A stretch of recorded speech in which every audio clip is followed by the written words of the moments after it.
Yes, yes. Yeah, what's up? What are you drinking? I like Hennessy, too. This is Balloon Party, driven by Munganess, St. Louis Sac, here on Munganess, Burkhardt, Alton, Toyota. My name is Timothy Michael McKernan, and I'm standing across from Jackson Bennett Burkett, and he can't believe what's going on with Orlando and Cleveland. Didn't have a 40-point win for the Magic on my bingo card. There it is. What the heck? What are you going to do? Tiny PP is in the YouTube chat, which has gotten active as the day is long with this Mike Ryder innovation of the YouTube chat being over Jackson's head on the monitor, and I love it. They're talking about the Plowhawk and the Balloon Party chat. Plowhawk was with us for 10 years on TMA, and today was his last show. We just had emotional farewell. We did. So we're coming from that to this. So I did a few key bumps, and now I'm trying to get through it. That was today's show was especially that last segment. That was a lot. That was heavy. But I love it's because we love the Plowhawk so much. We're happy for him that he's going to greener pastures. But his love for the show and our love for him is mutual, and it's great. Usually in media, a lot of times you're not getting to go out on your own terms. So when you do, it's celebrated, as it should be. The Tiny PP, who is Don Corleone of the YouTube chat, says the people in the YouTube chat would have loved the Plowhawk. You would have really. I think you really loved him here on 101 ESPN with his Cardinal opinions. Jackson, it is a Friday, which means I believe we have the Lil Piddles Friday six-shooter, a Friday tradition unlike any other. Is that correct? Yeah, we do. What to kick it off with, though, Tim? That's always, is so important. Leads. No local sports played last night. Yeah, but we can get you ready for the Cardinals and the Mets. Yeah.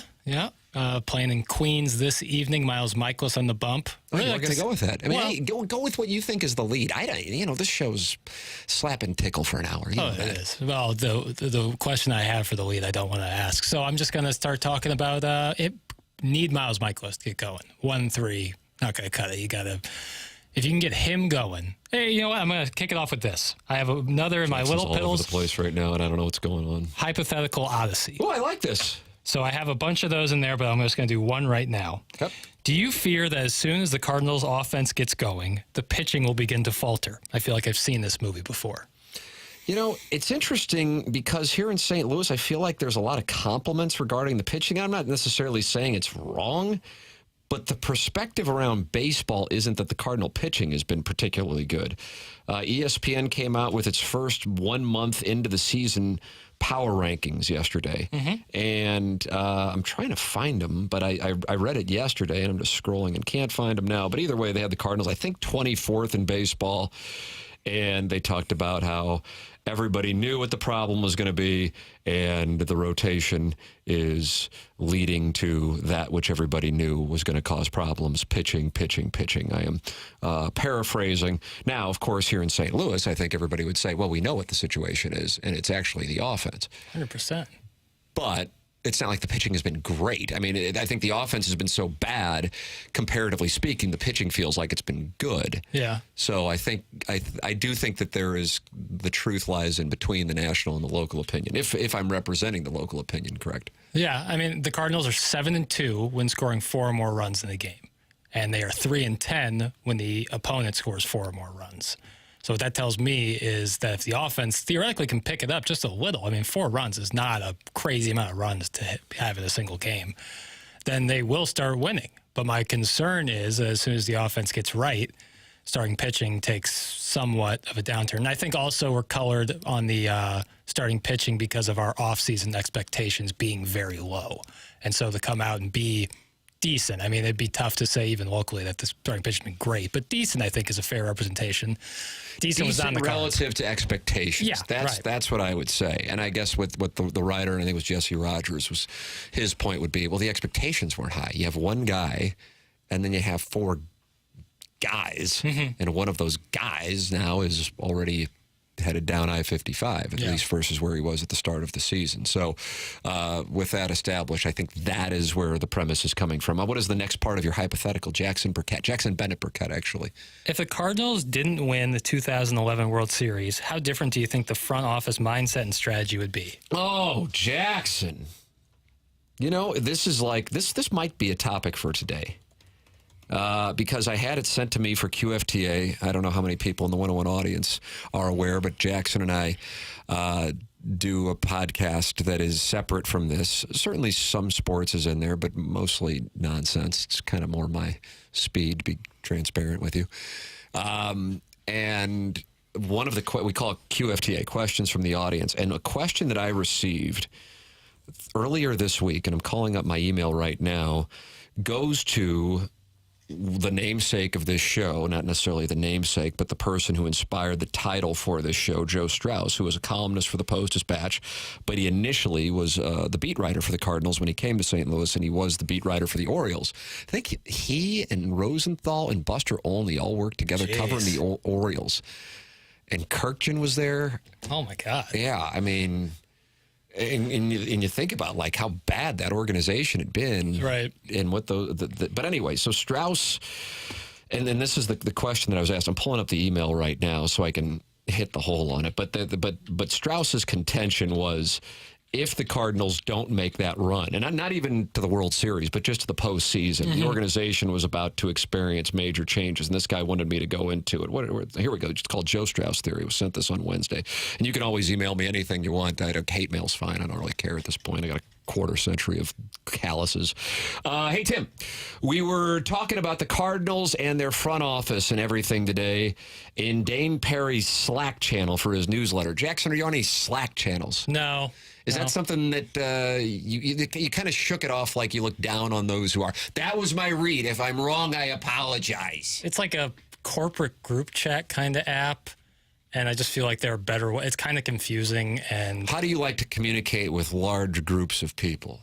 Oh, good question. Probably just email. Okay. Email's probably just best. You're not in a bunch of like group texts? I am. Okay. I'm in a bunch of groups, but that's like more friends. If we're talking professionally, because then you can reply directly to that person and not everyone wants to see it. It can be a little more formal. Okay. Well, this emailer then goes on to say, I brought up the thing that you've talked about, Joe Strauss, and what you've mentioned in the past about the front office possibly being totally cleaned out before the 2011 comeback and subsequent World Series win.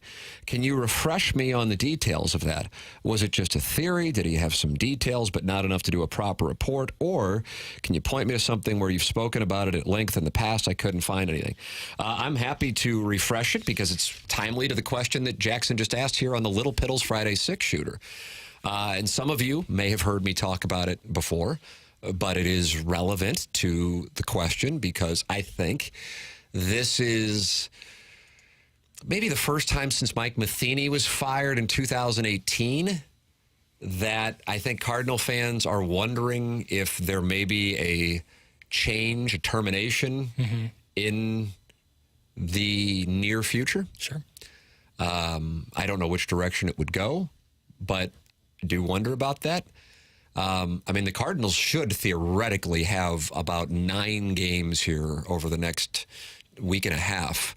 I mean, I know the Mets have made a little bit of a charge, but they're hovering around 500. Then you have the Tigers and you have the White Sox. I mean, yeah, time to eat. I mean, the White Sox are 3-22. Right. As I said on TMA this morning, you're at a point in the season where you can about multiply 7 times where stats are for what their projections would be. And of course, those aren't, dead accurate mathematically.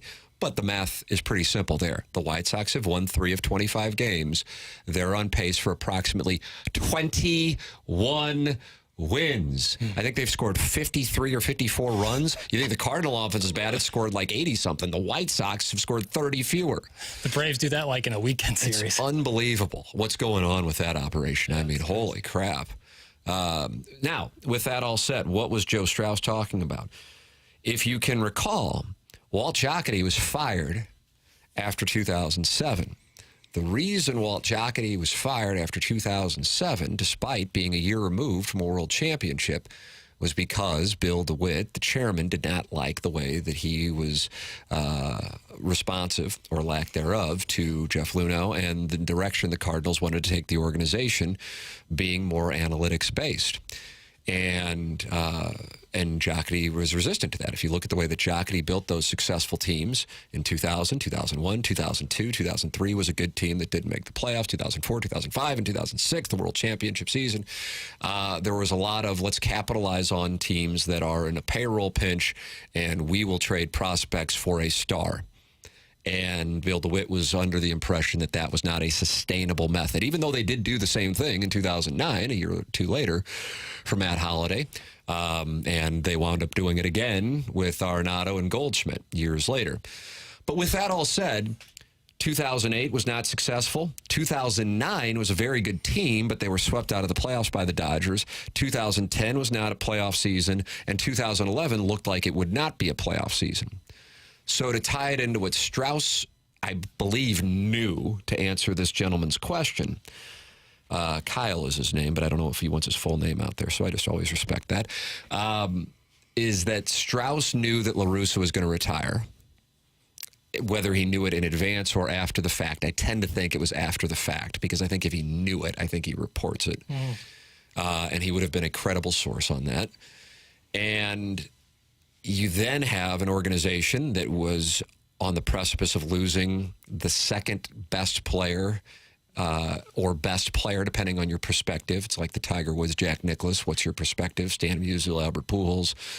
Part of it depends on how old you are, and part of it depends on just what you value as far as greatness goes. But either way, you're not going to deny it's a huge moment if you lose a Hall of Fame manager to retirement, a surefire Hall of Famer, even though he's only theoretically halfway through his career, and mathematically that's about what it was. But those are two losses that are significant. But what Strauss's premise is Duncan goes if La Russa goes. In addition to the organization now has missed the playoffs in 3 of the 4 years since Jocketty left, 2008, 2010, 2011. They were in there in 2009. They didn't win. And the one time they were in, they didn't win a game. So they haven't won a playoff game since Adam Wainwright strikes out Brandon Inge. And therefore, the organization would have lost La Russa, potentially lost Pujols, which I think they were expecting to have happen until Bill DeWitt, the chairman, decided, God, I got to try to keep him, and then made a late push, and it wasn't enough. And I think most of us would say, thankfully, as much as we appreciate what happened in 2022, it was probably better that he wasn't here for that time. Keep in mind, there wasn't a DH. But then also, Jackson, you would have had change in the front office. And my belief is Strauss thought Mozeliak would have lost his job after the 2011 season, which I don't really think is surprising as it may sound now. But if you didn't get in 8, 10, and 11, that's a good enough sample size to say, maybe it's not working, especially considering we're about to usher in a new era. No La Russa, no Pujols, no Duncan. That's material to the conversation. Now I think you'd have to give people a few guesses to see if they could name the pitching coach. Back then, everybody knew who the pitching coach was because of his material positive impact on the staff. So that, I believe, is what Strauss was referring to. So circling back to the question that led to that discussion, your question was what, sir? Question was, if the Cardinals do not win the 2011 World Series, do you think that the front office's mindset and strategy would be different? I actually, as weird as it is, it's like, okay, if David Freese would have struck out instead of hit a ball over Nelson Cruz, I think that World Championship carries more weight than losing in 6 games, as kind of crazy as it sounds, because you're talking about one moment having that much impact, but it's the difference between a World Championship and a pennant. Right. Because there is a pennant in between that World Championship and current day. In 2013, there was a 100-win team in between that World Championship and current day, and that was 2015. There was an NLCS in between 2015 and present day, even though it doesn't really feel like it because it lasted about 9 hours with the Nationals in 2019. But I do think that has given John Mozeliak a great deal of equity. And I think this is at the core, and it's like a trade-off. I wrote about this, around 2007, and it was not well received. And I'm not saying, oh, look, I was right. But you can make your own assessment. I think the fact that the Cardinals' 2 world championships in Bill DeWitt's ownership era have come with two of the more mediocre teams, relatively speaking, as crazy as it is to sound and call a world championship team mediocre, but I'm talking regular season-wise, mediocre teams that you look at the 2000 team, which is a great team, couldn't get past the Mets in the NLCS. The 2004 team, which was probably the best team, got swept out of the World Series. The 2009 team was a great team that I think many just forget about, but you had two of the top three Cy Young finishers in that team, along with Pujols and Holiday. Ryan Ludwig was sick at that time, by the way. That didn't get a 100-win Cardinal team in 2015 that didn't get there. Yeah. My point being, the fact that they won it in 2006 and 2011, I think created the mindset that drives a lot in the fan base up the wall, and that is just get in. Because look at 2006 and look at 2011. It's like a gambler who gambles for the first time and hits a stupid-ass parlay and then goes, I guess I got to bet parlays the rest of my life. Right. Mathematically, you hit a 2% chance, and now you think that it's something that can happen exponentially more often, and in reality, that's not the case. So I think it has set the stage for a model that has actually played a role in, ironically, alienating a portion of the fan base. Do with that what you want. Do you agree? Do you disagree? The YouTube chat welcomes you to participate. Ryan Crawford says 06 and 2011 got a lot of luck, and a lot of people, I think, share that opinion. But I think it created the model of just get in, kind of like an NCAA tournament mindset, survive and advance. And, of course, the Air Comfort Service text line, 314-399-9646. Oh, God, it's 10:20 already. It's already off the rails, Jackson. Yeah. It's already off the rails. But yeah, that's when you know you got a good six-shooter. That's right. That time check brought to you by Clarkson Jewelers. This is Balloon Party, driven by Munganess, St. Louis Acura, Munganess, Burkhardt, Alton Toyota on 101 ESPN and the 101 ESPN YouTube channel.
Welcome back. This is Balloon Party, and it's 101 ESPN. My name is Tim McKernan. That's Jackson Burkett. You are welcome to participate in the show however you would like. The YouTube chat's a wonderful spot. 130 people in there talking it over, Jackson. Love it. Including Preston, S1. 2 years from now, when the Cardinals are the reigning defending champions of the world, this will all be for naught, LOL. How about that? Hey, man, I'm as optimistic as anybody, but some things are going to have to happen before. What would have to happen for that to happen? One of the young pitchers would have to reveal himself and come up, because he can't just keep doing these rentals with mid-30s pitchers. That's just not a sustainable formula. And then either Jordan Walker, Nolan Gorman, Mason Wynn, or all three of them need to become, top 100 players in Major League Baseball. You look at the rosters from the last couple of World Series champions. At least one, probably two, in some cases 3 or 4 top 100 players in baseball. I'm not saying this flippantly. I mean, I don't. I tell you what I think. Like it, don't, whatever. The idea of the Cardinals having enough with what they have right now, and I realize seasons of any team, whoever you think the best team in the game is right now, whether you buy into the Guardians start or the Braves having the best overall winning percentage, or you think the Dodgers will right the ship. They're in the midst of a 4-game winning streak after starting the season 12-11. Their roster will look different even in a month, most likely, than it does right now. So inevitably every team's does, especially between now and, say, the end of September, start of October. With that said, there's only so much you can do if you don't have a surplus of talent from which to deal to acquire solutions in the near term, i.e. a trade deadline.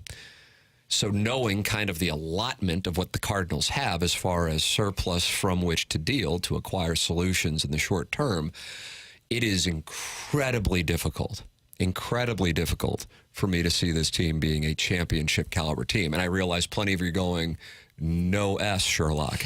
I understand that. But keep in mind, the last 3 world championships here in our area, unless I'm missing one, and maybe I am, 2006, 2011, and 2019, I think in all 3 cases, if you would have said, even at the start of the playoffs when the Cardinals were opening up against the Padres in 2006, mid-August or even late August in 2011, and famously, in much more recent history, January of 2019, that those 3 teams were going to win their respective leagues championship, you would have gone, there's absolutely no way. And maybe this is prisoner of the moment. I don't think it is. Even with that, in 2006, there were raw materials there. There was just a lot of injury. Yeah. In 2011, that one certainly seemed far-fetched, but you did have a guy in Chris Carpenter who could carry you along with a lineup of some sick talent. Yeah, on paper, you look at the lineup, you're like, how'd they have the record they had in August? Right. And then 2019 with the Blues, there was a material change right at the time where they were at rock bottom. And it's a guy who, not that they carried him to greatness this year, but my God, what would the Blues' point total have been this year if it was, not Jordan Binnington with the lion's shares of the starts in goal? And that's what changed, in addition to a team that found themselves, came together, and started playing to potential that before the season was viewed as a likely playoff contender. So with all of that said, I realize, the time to buy stock is when it's at its value being the lowest. I was talking about this with Riz, as a matter of fact, a couple days ago, 105.7 The Point, and he goes, are they really that bad? And I said, they're definitely not good. I don't think they're as bad as it feels right now for Cardinal fans. I really don't. It would be alarming if over the next, and I believe it's 9 games with the Mets, Tigers, and White Sox, unless there's a 4-gamer in there. I think it's 9. I think they don't play 3 against if they finish below 500 against those 3 teams. And I'm not saying the Mets or White Sox, nobody's White Sox-esque. We might not see anything like this again. I would recommend keeping an eye on the White Sox. A lot of people thought it would be the A's. It's the White Sox. This is something else that's going on here. Yeah. The Rockies and A's are grateful for the White Sox's existence. Yep. The Cardinals get 3 against them. They get 3 against the Tigers, and then this weekend in Queens, you better be 5-4, 6-3, or 7-2 here. This is an opportunity. So if you want to buy stock, i.e., place a long-term wager, now would be the time because you're going to get your best odds. But with that said, I look at through the lens of the pitching.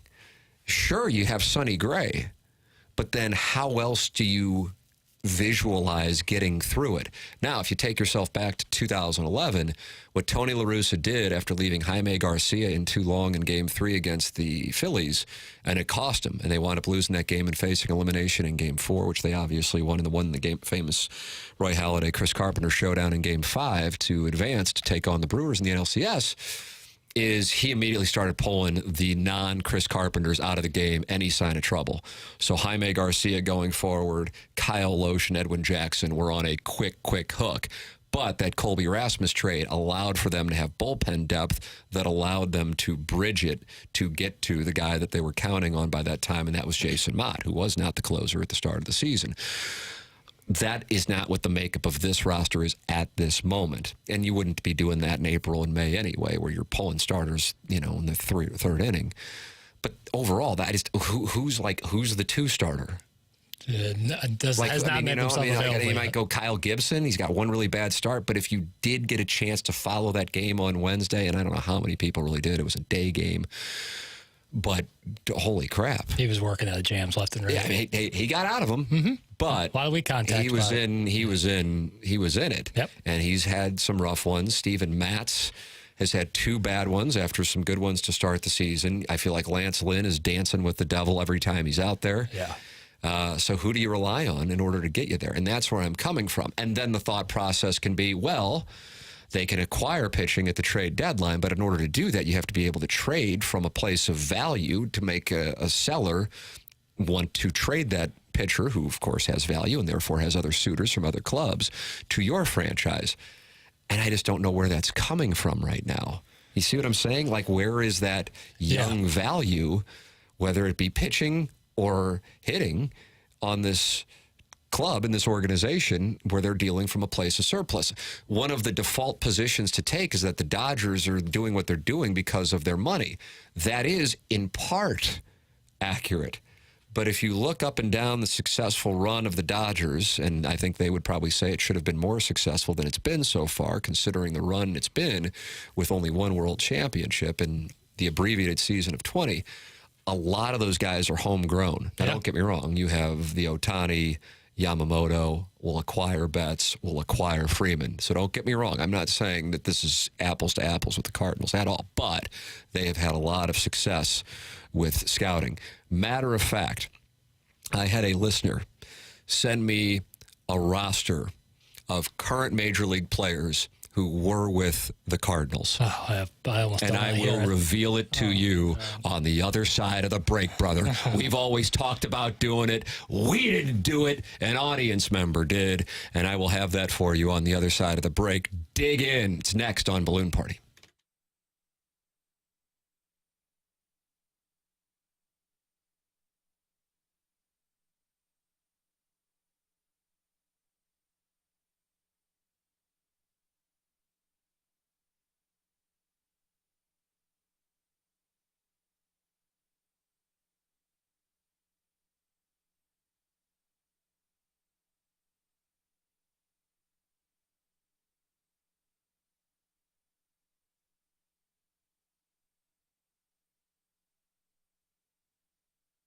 James Carlton of the Carlton State Farm Insurance Agency has up to 367 five-star reviews on Google. When you type his name in that Google search engine, James Carlton State Farm. He's in Webster Groves. He's my insurance agent, and he has been for 5 years. Just a really good guy who runs a great business with a large staff. And you go, why does he have such a large staff? Well, that's because if you're going to be contacting him for home, life, or auto insurance needs, those are important things, and that's why you have them insured. And so, therefore, these are going to be emergencies. You're not just calling and going, hey, how's the car insurance business? No. When you're contacting them, you've usually had an accident or a need that requires emergency service. That's why it's staffed like it is. James Carlton, my insurance agent. Let him become yours as well, and you'll be thrilled with the change. They do all the paperwork for you, so it couldn't be any easier. CarltonInsurance.net is where you can go, or you can call 314-961-4800. It's James Carlton. CarltonInsurance.net.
This is Action Jackson with a SportsCenter update driven by Johnny Londoff Chevrolet and Johnny Londoff Autoplex. The Cardinals were off yesterday, but they are back in action tonight as they take on the New York Mets in Queens. Miles Michaelis on the mound for the Cardinals. 6:10 is the first pitch.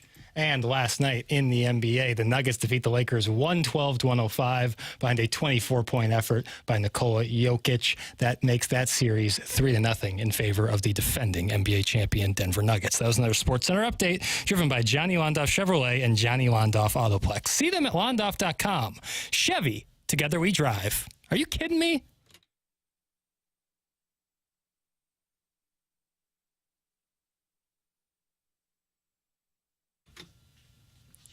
Let the beat drop. Yeah, I like it too. What about you? Can you tell I'm buying time right now? I like the trumpet bed here. Let's enjoy some brass. I wonder what percentage of the audience knows I played the trumpet in third grade at St. Gabriel the Archangel. How's your skill? How's your embouchure? I don't know what that means, and I'm an educated man. Might be a woodwind thing only. I played the saxophone, of course. Oh, we could have a little band. Yeah, I was so good. My parents made me practice outside. I enjoyed that. Jackson, I deep teased to this.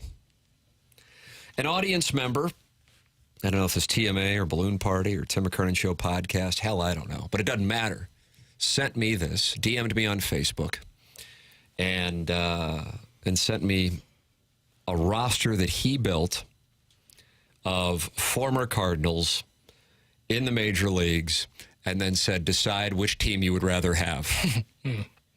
I want to give him proper recognition as well. I think that's only fair. Don't you think that's only fair? I think it's the right thing to do. I think he's in South Carolina, too. We had a good exchange the other day. Oh. He's a good fella, huh? Aaron, do you pronounce it Beansy? Well, I like it if it's Beansy. B-E-N-S-E? He's probably silent at the end. It would be Beans.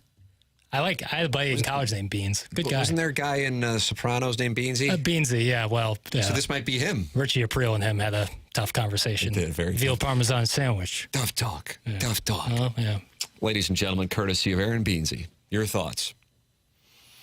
Now, I would tell you this.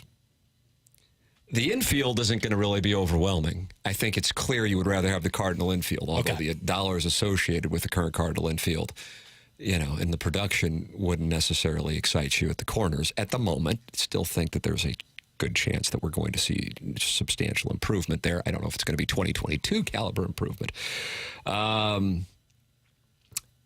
Montero with the Rockies. Okay. Who isn't really doing all that much. Yeah.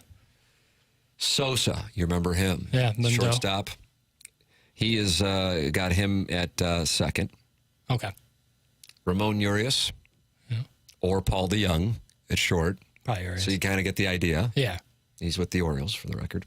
Patrick Wisdom, not really getting much playing time these days with the Cubs. Had some moments in the past couple of years, but I would still take Goldie, obviously. So, I mean, that kind of, you kind of go, okay, well, things aren't that. I have a feeling things are going to take a turn. That's up to you. Behind the plate, it's up to you also. Carson Kelly, Andrew Kisner, coin flip. I think people would be happy with Contreras. I don't know if people would want to say that in 2028, but right. But at the moment, especially with Herrera as well, I would agree with that part. Now we go to the outfield and pitching. Give me a box of tissues. Randy Arozarena, Adolis Garcia, and then whoever you want to be your third outfielder of Tyler O'Neill, Harrison Bader, or Lane Thomas. You also have Richie Palacios, who's off to a pretty good start with the Rays. Yeah. All right. Okay. So there's that. Yeah. You're doing fine. So far, I mean, Arozarena, that one really stings. Let's take a look at our starting rotation. This one's going to just throat punch. You ever been punched in the throat? You're about to be. Yeah. Well, who are we gonna open up the series against the Mets with?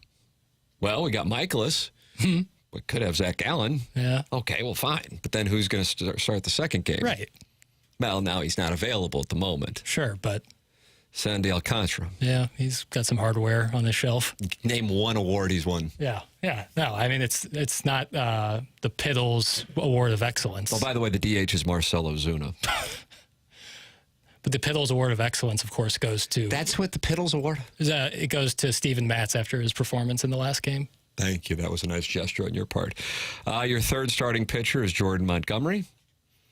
Your fourth starting pitcher is Michael Wacha. And rounding out the rotation is Jordan Hicks. Okay. So which rotation would you rather have? I think you could offer that rotation to like 20 teams in baseball right now, and they would all snap it up without even thinking twice. And the Cardinals rotation, I don't know if the White Sox would take it. So there's that. The 3-22 Chicago White Sox. The Rockies put up a fifth of their total runs for the White Sox last night. God, that's right. They scored 10 runs. They scored 10 runs. Yep. And then we've got a potpourri of people to talk about from a quote-unquote depth standpoint. I apologize. Oviedo, Jack Flaherty, Weaves, Luke Weaver, Chris Stratton, Drew Verhagen, TJ McFarland, in addition to Dak Hudson, Austin Gomber, Jose Quintana, who I believe is opposing Michaelis tonight, if memory serves, or is that tomorrow? Budo. Oh, that's tonight. Right. I believe Quintana's tomorrow then. Cabrera, Luis Garcia, John Brebbia, and Guillermo Zuniga. So there is what it would look like if you would like to take a gander at past Cardinals currently in the major leagues. Yeah, pitching is just like so far and away. You hold that up and you're just like, there's just no way to talk around a lot of that. A Rosarena, another one where it's like, because some of those, a Tyro O'Neill being a prime example, like that just wasn't working. Injuries were such an issue. Let me make this clear as an overriding point. Yeah. All right, because yes, I mean, in the case of Gallen, he went along with Alcantara for Ozuna. Right. So this is fantasy land. All right, I want to make this clear. This actually isn't going to happen. We don't have this choice. These gentlemen are spread out throughout North America right now. What I'm trying to present, and what do you call him, Beansy? Beansy in South Carolina. Yeah. And that's where Beansy was based out of in The Sopranos, right? He was in South Carolina. There were feuding families. There was Jersey, there was Lower Manhattan, and then there was the South Carolina family. Yeah, the Savannah outfit. Right. I guess that's in Georgia. Boy, come on, Jackson. I know. I know what I did is I moved past it. I was there and I flew into Savannah. It's close. It's really close. 45 minutes. Bit of a pain in the ass when you have to fly to Chicago and then to Savannah. But hey, that's not what we're talking about, Jackson. Don't distract me because I know you want to talk about Embiid. Here is the overall point that I'm trying to drive home. And you can do with it well. You don't have to agree with me. Sure.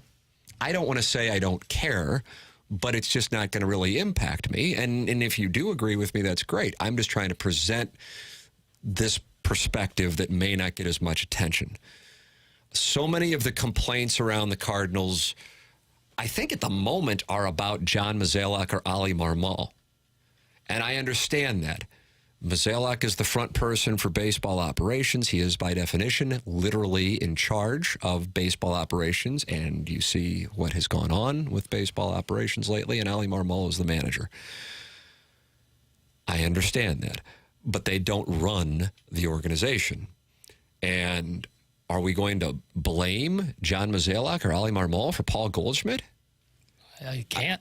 Are we going to blame John Mozeliak or Ali Marmol for Nolan Arenado? And what, he's got a home run this year? One. Are we going to blame Ali Marmol or John Mozeliak for Jordan Walker? I mean, there are other coaches. This looks like Mizzou's basketball team during a timeout with how many coaches they have. Mm-hmm. And then with regards to the dollar thing, the DeWallet thing, I would say, if anything, Bill DeWitt has been guilty of not hoarding money and going Oakland A's, Sacramento, or Pittsburgh Pirates. If anything, he has spent irresponsibly, like a college student with a credit card, by pissing money away on not getting value and then having to pay for dead money or just bankrolling dead money on the payroll. That is really, to me, what has been egregious. The biggest sin of all, from my standpoint, is that, and one of the great phrases on social media is holding people accountable. However, and I do think that there's value to this, I think it does carry weight when people in any business know that if the performance isn't meeting expectation, that the guy in charge isn't afraid to walk up and put a bullet in your head. It just sends a message. And considering where the Cardinals are and what they've been, and that there has not been any of that, it's a little surprising. And you can say, well, they did it with Mike Schilt, but Mike Schilt was not terminated because of performance. That's the part that is eye-opening to me. So that's why I want to point this stuff out, because I know what it's like. It's like in politics. You highlight the big, bright issues that maybe activate voters, but they're really not the things that matter and will impact, whether it be how you live, how much money you have. Polling data. Correct. And the next thing you know, we're talking about things that just don't really matter, but they'll get people to vote, and it'll get you some cable news ratings. It's talking about DeWallet and talking about Ali Marmol and how he is condescending, and talk about John Mazalik and how he's condescending. That'll activate people. That'll get people going. But there is a list of former Cardinals who are currently playing baseball in the major leagues. The Cardinals have a $200 million payroll. That is not inexpensive. But you can argue on what your proper return on investment is. And I would tell you that what you're getting so far would not be deemed a return on investment by a man who's a billionaire. And I'm not saying that in a negative way. I tip my cap. If you've become a billionaire, odds are you did some things right. Now, I know in 2024, somehow many demonize those who have been successful. But usually it takes some savvy, some great character, believe it or not. Not all, but some. And across the board, taking risk and knowing what you're doing. So the idea that somebody with a dog avatar on Twitter knows better than those who are actually in the trenches is rather ridiculous if we really take a step back, especially considering that the payroll is $200 million. What we can point out are the facts. These guys are with the organization. They no longer are. Now, in some cases, they were trades. In other cases, they were moves made for ridiculous reasons, one with a live Instagram stream in Atlanta in 2019. But the player development and talent judgment of this organization over the last 7 years is what the real baseball crime is. It's not hoarding money. That's the core issue. And that is why I want to present this to you in the audience. This is Balloon Party 101 ESPN.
Welcome back, Balloon Party 101 ESPN. My name is Tim McKernan. That's Jackson Burkett, and this is the final segment of Balloon Party for the week. Jackson, what's on your itinerary now that you're a man in love?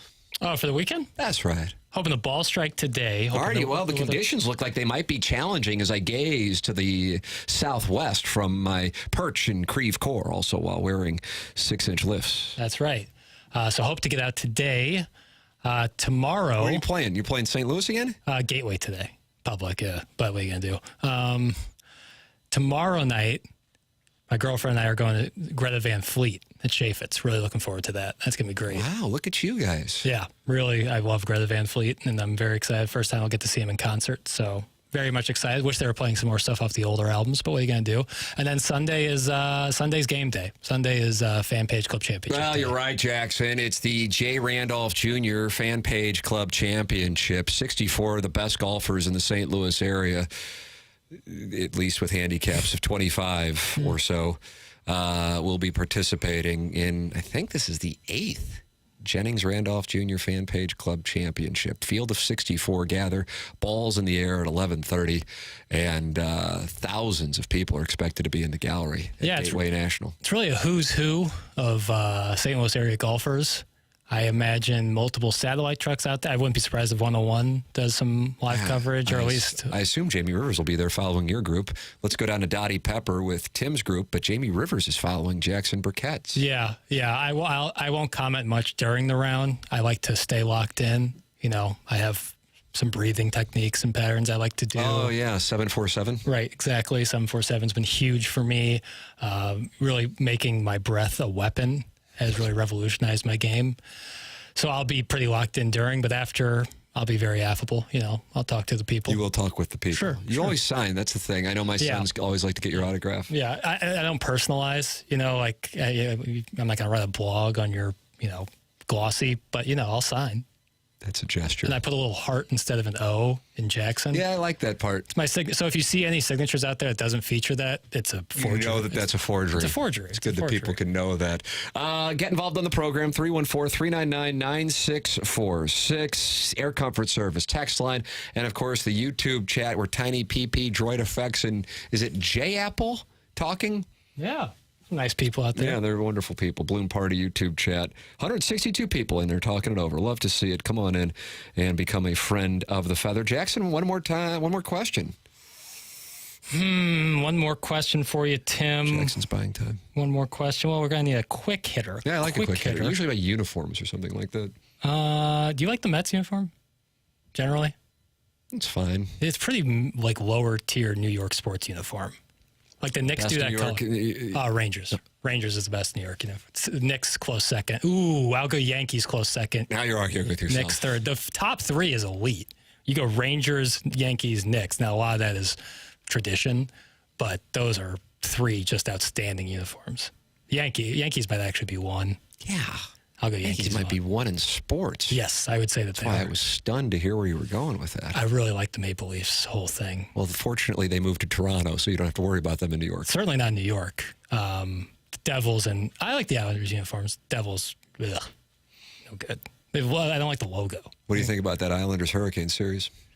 But I wish the Islanders, if that's my family on my mom's side, all New York. Oh, my God, there's a real take coming. All Long Island folk. I was just going to give a little red meat to the audience before I headed out for the weekend, and all of a sudden you're actually breaking this down. My family comes from Long Island. My uncle's a huge Islanders fan, and I'm just disappointed that things haven't gone their way in a while. Down 3-0 to the Hurricanes, as I'm sure you know. Yeah, well, I mean... Had to make a goaltender change last night. Game 2 was brutal. I mean, 10 seconds, they lose the lead. Sucks. All right, Jackson, time for us to go. BK and Ferrario are coming your way. We will return on Monday with Balloon Party. For Jackson Bennett Burkett, I'm Timothy Michael McKernan. Thank you, all the loyal listeners. Hey, Marsh is in the YouTube chat. Your guy. Hey, Marshy. Thank you to all the loyal YouTube chatters, including Marshy Marsh and his playful posse. And we'll see you at Gateway National. I will sign and talk with you throughout the day, by the way. For Jackson Bennett Burkett, I'm Tim McKernan. This has been Balloon Party on 101 ESPN, driven by Munganess, St. Louis Acura. Munganess, Burkhardt, Alton Toyota on 101 ESPN and the 101 ESPN YouTube channel.